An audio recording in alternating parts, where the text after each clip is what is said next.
aujourd'hui on se retrouve sur cette nouvelle vidéo où est-ce que l'on va réaliser un objet en fimo. Donc c'est un plateau de fast-food, donc avec un hamburger, une boisson et des frites sur un plateau. Donc au niveau du matériel, il nous faudra 2 boules d'orange de la même taille, on va dire. Une boule de vert, une boule de violet, 2 boules de jaune de différentes couleurs. Une boule de vanillé, une boule de rouge, une boule de noir, une boule de granit pour le plateau et une boule de marron. Au niveau de l'autre matériel, il nous faudra un scalpel ou un objet coupant, 2 pastels secs, donc une foncée et une plus claire pour faire un mélange, un Dotting Tool pour faire les traces sur l'hamburger, un pinceau pour les pastels secs, quelque chose de petit rond où est-ce qu'on va couper le pain et le steak de l'hamburger et quelque chose pour rouler. Donc c'est parti. Donc on commence par prendre nos 2 boules d'orange, on les assemble et on vient les rouler à l'aide de notre rouleau ou quelque chose comme ça. Donc on vient le rouler donc de façon quand même que l'on puisse bien avoir les deux formes dans la même pâte. On vient prendre notre objet pour faire la forme ronde et on vient faire les ronds tout simplement.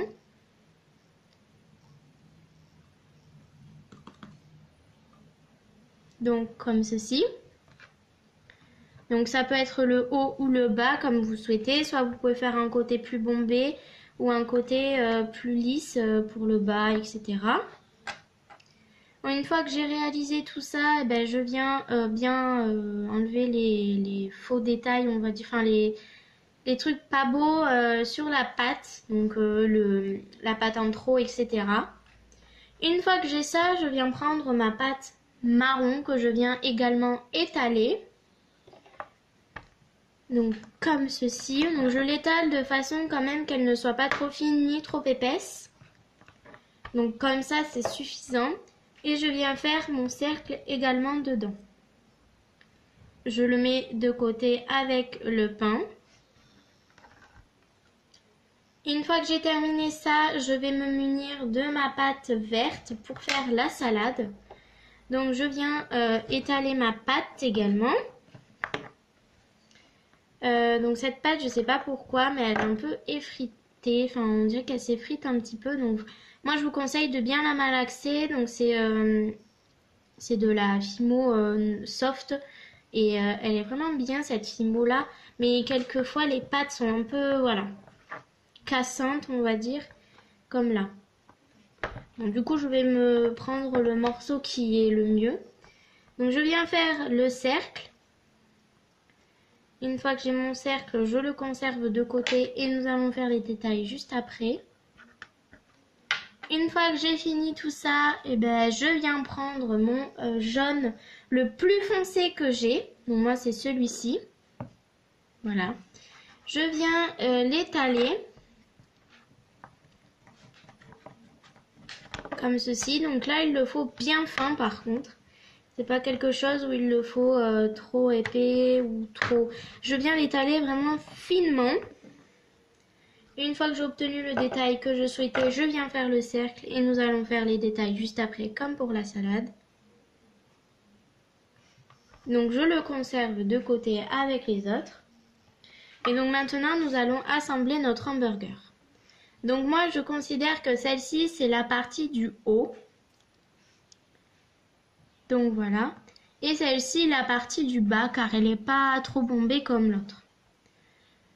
Donc du coup, au bas, moi, je vais mettre mon steak haché. Voilà.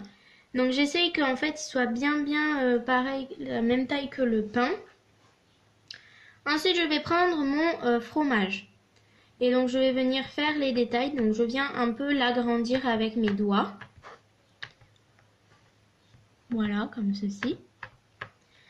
Donc je regarde si cela me convient, si ça dépasse un petit peu de l'hamburger. Donc là c'était parfait. Et ensuite je viens prendre ma salade et je viens faire des petits pincements comme ça sur le bord. de sorte à ce que en fait la pâte ressorte aussi de l'hamburger. Une fois que c'est terminé, je viens je viens mettre en fait la pâte du dessus, donc le pain. Et voici ce que cela nous donne. Donc là, on voit bien les couches différentes. Après, vous pouvez monter la salade comme ça, parce que c'est vrai que des fois, ça a tendance à remonter pour un détail plus réaliste. Maintenant, je vais venir faire les formes à l'aide de mon Daunting Tool. Donc, ceux qui ne voient pas, c'est ceci les formes. Donc, les petites formes sur l'hamburger. Donc, l'espèce de petites fleurs, on va dire. Donc, je viens faire ça parce que souvent, dans les fast-food, ils mettent ça. Donc, c'est vrai que moi, je préfère le faire. Puis même, je trouve que ça apporte un petit peu de style à l'hamburger. Alors, une fois que c'est terminé, voilà ce que cela donne. Je vais me munir maintenant de mes pastels que je vais venir gratter à l'aide de mon scalpel. Que je viens gratter à l'aide de mon scalpel. Et donc, je viens le gratter. Donc, le plus foncé, il n'en faut pas trop. C'est le plus clair vraiment qu'il en faut. Désolée pour le bruit que ça fait, mais voilà. Je viens prendre un petit peu de clair que je viens tamponner sur mon pain. Je prends du foncé. Je prends en fait plus de foncé et je mélange avec le clair. Et vous allez voir le truc que ça va faire. Parce que du pain à hamburger, ce n'est pas de cette couleur. C'est pas orange. Ça arrive des fois, mais voilà. Voilà.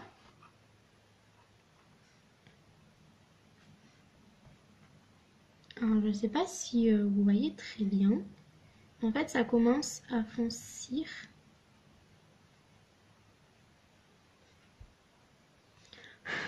Hop.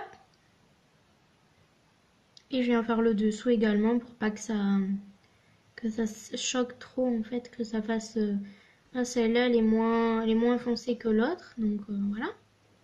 Donc voilà, une fois que ça vous satisfait, ben, vous le mettez de côté et on va attaquer les frites. Pour les frites, je vais me munir de ma pâte rouge et de ma pâte jaune. Donc pour la petite barquette où est-ce que l'on va mettre les frites, il faut l'étaler.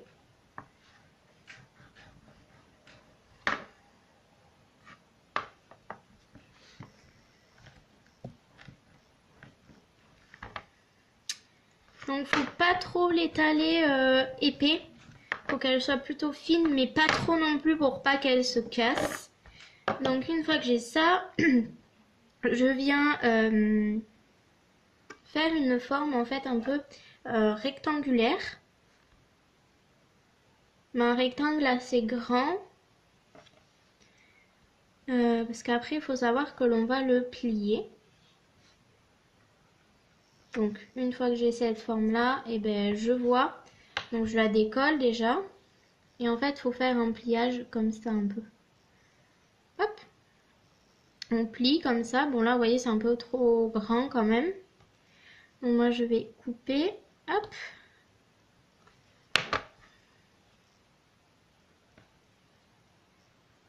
Je viens regarder si la forme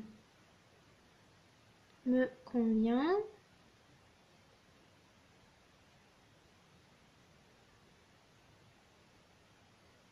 Donc voilà la forme que l'on doit obtenir.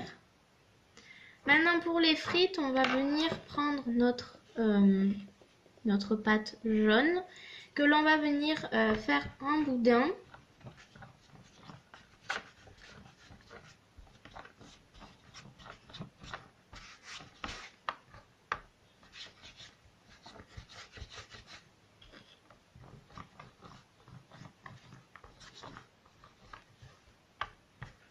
Donc un boudin quand même assez fin, je tiens à préciser. À part si vous voulez faire des potatoes, moi j'ai préféré faire des frites parce que c'est le truc que je prends moi dans les fast-food. Donc je viens prendre une longueur de ce boudin qui me convient et je viens faire des frites de à peu près cette taille là. Donc un peu plus de 2 cm je dirais, ou même pas 1 cm, c'est pas trop. Mais voilà, je viens faire un peu au hasard et au moins ça rendra le résultat que vous voudrez. Une fois que j'ai mes frites, donc vous en faites le nombre que vous souhaitez également, je viens prendre au moins 4-5 frites pour l'arrière. Donc moi c'est ce que je fais. Donc j'en ai pris 3, ensuite j'en mets 2 dessus, enfin devant, comme ça. Et comme ça. Et je fais pareil pour le derrière. Et voilà les frites. Hop.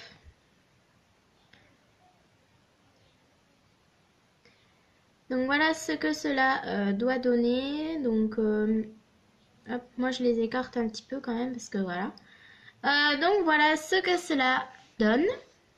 Et pour la pâte violette, moi j'en ai choisi pour faire un petit cercle devant pour faire un peu comme la marque de ce fast-food parce que j'ai envie qu'il y ait quand même un petit peu une marque.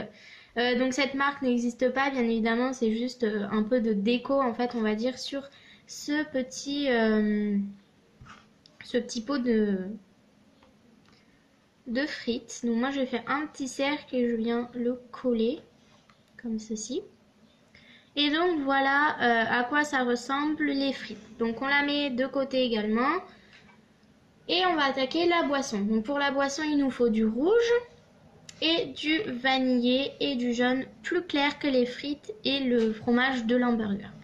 Donc je viens faire un rond comme ça pour le rouge que je viens légèrement venir mettre en espèce de boudin mais très épais.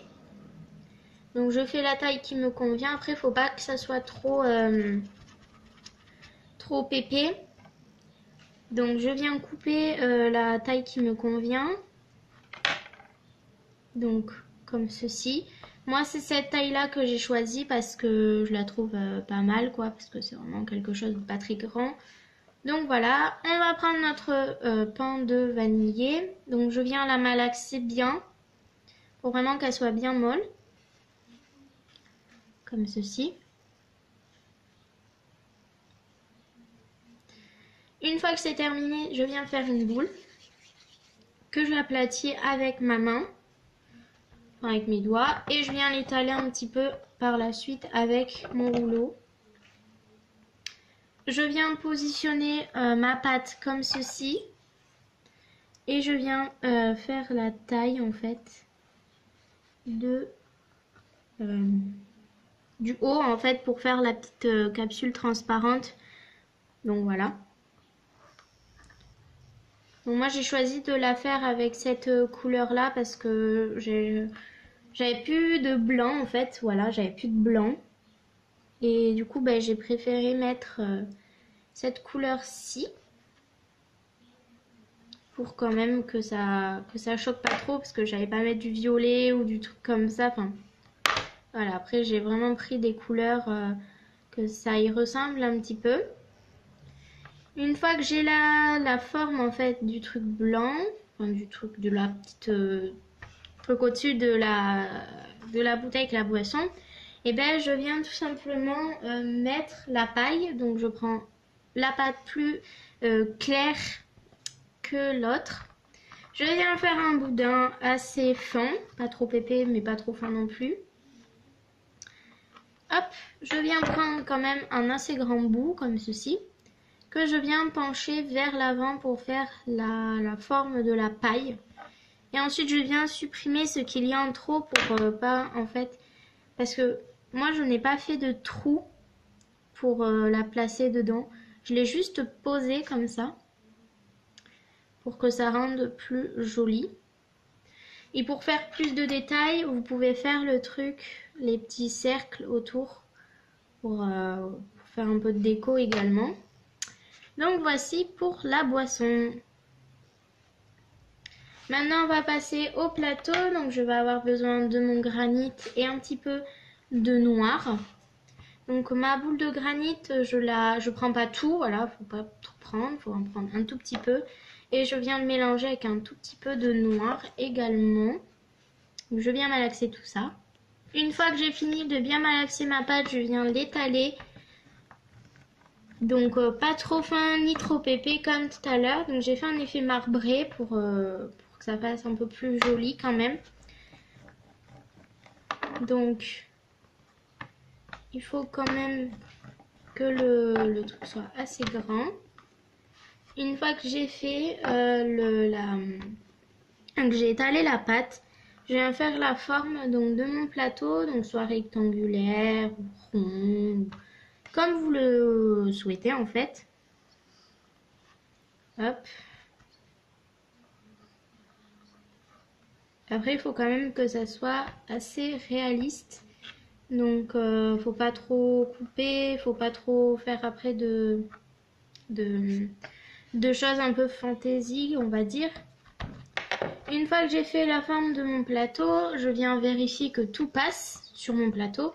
Et si cela ne passe tout, enfin, si tout ne passe pas, et ben je viens un peu ragrandir ce plateau. Donc moi tout passe, donc voilà. Donc après il faut bien regarder si c'est bien fixé, enfin si quand on le prend ben, ça ne tombe pas. Donc voilà ce que ça donne et je vais enfourner 30 minutes à 110 degrés et je vous retrouve. Donc voilà, donc j'espère que cette vidéo vous aura plu.